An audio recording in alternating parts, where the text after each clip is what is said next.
Hello. So, when you're asking someone about an anime recommendation, aren't you bored about everyone just saying, watch Naruto, watch One Piece, watch Jujutsu Kaisen, blah blah blah blah blah? क्यों भाई? क्यों? Why always the same thing? जब बात आती है recommendations की तो तुम क्यों वही 10 animes की लिस्ट को बार बार रिपीट कर रहे हो? क्यों तुम्हारा दोस्त तुम्हें वही लिस्ट बता रहा है, वही चीजें बता रहा है, वही चीजें बोल रहा है देखो, और तुम वही चीजें देख रहे हो हर बार? क्यों कुछ नया नहीं देख रहे हो तुम? लेकिन अब तुम प्रॉब्लम से बाहर आ चुकी हो baby girl, cause I am here. मैं तुम्हें रिकमेंडेशन दूंगा. This is a series that I started and it is called 60 days 30 animes where I recommend you 30 animes throughout 60 days. This is a shorts based series and everything you're gonna see up ahead is a compilation of those shorts. Thank you. इस anime का main character कोई और नहीं है बल्कि तुम ही हो, लेकिन केवल अगर तुम्हें खुद पे भरोसा ना. अगर तुम सीरीज की स्टार्टिंग में देखोगे सीमोन को तो वो कुछ भी नहीं है, एक बहुत ही अंडर कॉन्फिडेंट गाय, बट कामेना उसे प्रोवाइड करता है जो उसे चाहिए होता है. By the way story set है फ्यूचर में जहाँ पे प्लैनेट्स के ऊपर वॉर चल रही है एंड इंसान ऑलमोस्ट खत्म हो चुके हैं और जो बचे हैं वो जमीन के नीचे रह रहे हैं. लेकिन प्रॉब्लम ये है कि इंसान अब वापस से सरफेस पे जाना भी नहीं चाहते. लेकिन इतने सारे इंसानों के बीच से एक एक्सेप्शन आता है जिसका नाम है कामेना. कामेना इज द गाय जो कि दुनिया से कहता है कि तुम्हें मुझे बताने की जरूरत नहीं है कि मुझे अपनी जिंदगी कैसे जीनी है. ये मेका साइंस फिक्शन एनिमे फाइट्स के बारे में नहीं है, रादर ये तुम्हें बताता है कि you are not limited by boundaries and the show is Gurren Lagann. ये 126 मिनट की फिक्शनल बायोग्राफी एक आदमी के बारे में है जिससे पायलट बनना था, बट अपनी कमजोर आईसाइट की वजह से वो ऐसा नहीं कर पाता. पर क्या वो गिव अप कर देता है? बिल्कुल नहीं. वो कुछ ऐसा बनाता है जिससे उसकी कंट्री का भला हो. इस स्टोरी की टाइमलाइन जो है वो वर्ल्ड वॉर 2 से पहले की और वर्ल्ड वॉर 2 के दौरान की है. इस मूवी में वो वाले पर्सपेक्टिव को बहुत अच्छे से दिखाया गया है जब कैरेक्टर को कुछ ना कुछ सैक्रिफाइस करना पड़ता है अपनी कंट्री के लिए. इवन वो अपनी फैमिली के लिए भी टाइम नहीं निकाल पाता है. एंड मूवी का नेम है द विंड राइजेस. आखिर सपने कौन नहीं देखता है? हर कोई देखता है एंड हर वो व्यक्ति जो सपने देखता है वो उन्हें पूरा भी करना चाहता है. लेकिन हर किसी के अंदर वो जुनून नहीं होता कि वो अपने सपनों के लिए कुछ भी कर गुजरे. वो कहते हैं ना, वॉट एवर इट टेक्स वाला एटीट्यूड सबके अंदर तो नहीं होता ना. और आज हम जिस कैरेक्टर की बात करेंगे वो कुछ ऐसा ही है. वो अपने सपनों के लिए कुछ भी कर सकता है. He actually wants to be the best jazz musician out there. And इस काम को करने के लिए वो अपना एड़ी चोटी का जोर लगा रहा है. हर जगह प्रैक्टिस करते हुए तुम्हें वो दिखेगा. एंड एक अच्छे खासे लेवल पे पहुंचने के बाद, अपनी स्किल्स को अच्छी तरीके से डेवलप करने के बाद वो एक शहर पहुंच जाता है and the journey begins. Blue giant. Number 1 बनना मुश्किल है, बट उससे भी ज्यादा मुश्किल होता है उस पोजीशन को होल्ड करके रखना. एफ्रो ने अपने डैड को एक डेथ मैच में हारते हुए देखा against a guy name justice, क्योंकि उसके डैड वर्ल्ड नंबर 1 थे. और आगे चल के जब एफ्रो वर्ल्ड नंबर 2 बन जाता है, जो कि खुद में भी कोई आसान बात नहीं होगी, उसे कितने सारे डेथ मैचेस लड़ने पड़े होंगे. और अब उसका गोल बस यही है कि वो वर्ल्ड नंबर 1 के टाइटल के लिए जस्टिस के अगेंस्ट कम्पीट करे. हालांकि ये भी आसान नहीं होगा क्योंकि पूरी दुनिया अब इसके अगेंस्ट होगी जिससे वो वर्ल्ड नंबर 2 बन सके एंड नंबर 1 को चैलेंज कर सके. This is one of those animes जिसके बारे में ज्यादा लोगों को नहीं पता है and you should watch it because I said so. And this is Afro Samurai. There's nothing wrong in loving someone, but what if you know the exact date, time and everything when they're gonna leave you?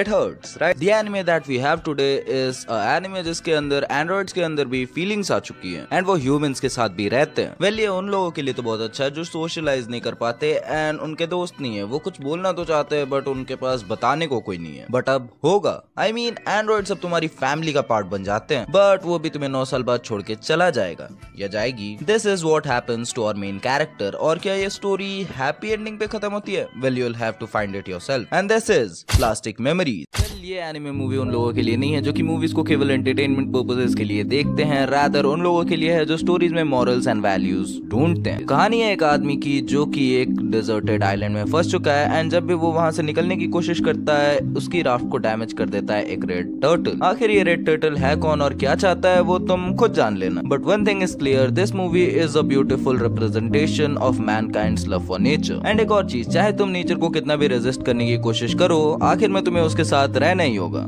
And this is the red turtle. एक ऐसा world जहाँ पे humans and robots एक साथ रहते हैं, वो एक दूसरे को हार्म नहीं कर रहे, दे कोएग्जिस्ट. वो बोलते रहते ना, AI is a threat to human beings. Well, यहाँ ऐसा नहीं है. बट प्रॉब्लम ये है कि इस समय के जो सबसे हाई टेक रोबोट्स हैं उन्हें कोई मार रहा है एंड उनके ओनर्स को भी खतरा है. सोच के देखो ना यार, कोई मेरे रोबोट को चुरा के ले जा रहा है वो अलग बात है, नहीं वो रोबोट ही तोड़ दे रहा है. एंड इस केस को इन्वेस्टिगेट करने पे कोई प्रूफ नहीं मिलता है, कुछ नहीं, बस एक एंटिटी सामने आती है एंड दैट इज प्लूटो.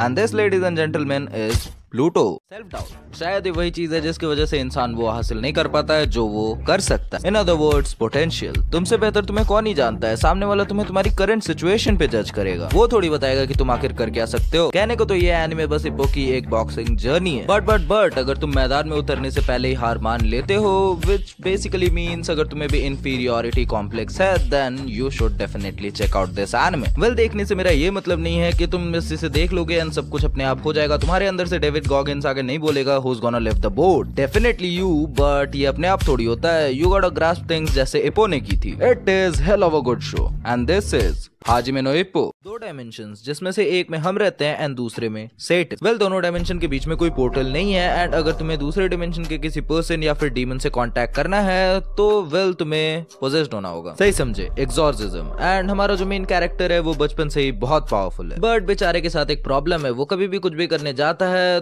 तो उसे वहां से निकाल दिया जाता है क्योंकि बेचारे से हमेशा कोई ना कोई गड़बड़ हो ही जाती है। इसके फादर भी एक एक्सॉर्सिस्ट है एंड हमारे मेन कैरेक्टर के ऊपर कोई पोजेस्ड आदमी अटैक कर देता है एंड इसी टाइम पे इसे अपनी पावर्स का रियलाइजेशन होता है एंड अभी ही पता चलता है that he is the son of Satan. At a point of time the father dies and now he learns exorcism and he has a goal that is to kill the demon king. इसका एक नया season अभी फिलहाल ही आया हुआ है and this is blue exorcist. तुम्हारा favourite sports anime कौन सा है? वेल, जनरली लोगों का आंसर होता है हाईक्यू या ब्लू लॉक एंड अगर तुम्हारा आंसर भी यही है तो कोई बात नहीं है, तो तुमने अच्छे एनिमेस देखे। लेकिन अगर तुम्हारा फेवरेट स्पोर्ट्स एनिमे ये है then welcome to the community. एक ऐसा स्पोर्ट्स एनिमे जो कि बास्केटबॉल पे बेस्ड है एंड उसे वर्ल्ड वाइड रिकॉग्निशन तो है बट इंडिया में उसे कोई जानता तक नहीं है। इनफैक्ट इसकी एक movie the first Slam Dunk highest grossing anime movies की लिस्ट के अंदर भी आती है, yet they are underrated and इसका animation style is pure aesthetic. This show is a total vibe and this is Slam Dunk. Gintama एक top tier anime but लोग ऐसा मानते हैं कि ये बस इस वजह से पॉपुलर है क्योंकि ये दूसरी एनिमेस की पैरोडी करता है। वेल, इट इज ट्रू कि ये पैरोडी बनाता है बट ऐसा नहीं है कि 350 एपिसोड्स बस पैरोडी ही है। Here are a few reasons कि तुम्हें गिंतामा देखनी चाहिए। पहला तो वेरी ऑब्वियस, कॉमेडी, क्योंकि there is no other anime out there जो कि गिंतामा को इस जॉनरा में बीट कर सकता है। Second, the serious arcs. इसकी सीरियस आर्क्स बहुत छोटी होती है, 2 से 3 एपिसोड्स की ही and they are very underrated. People take it for just comedy element but it has good serious arcs, you should try them. And the third reason,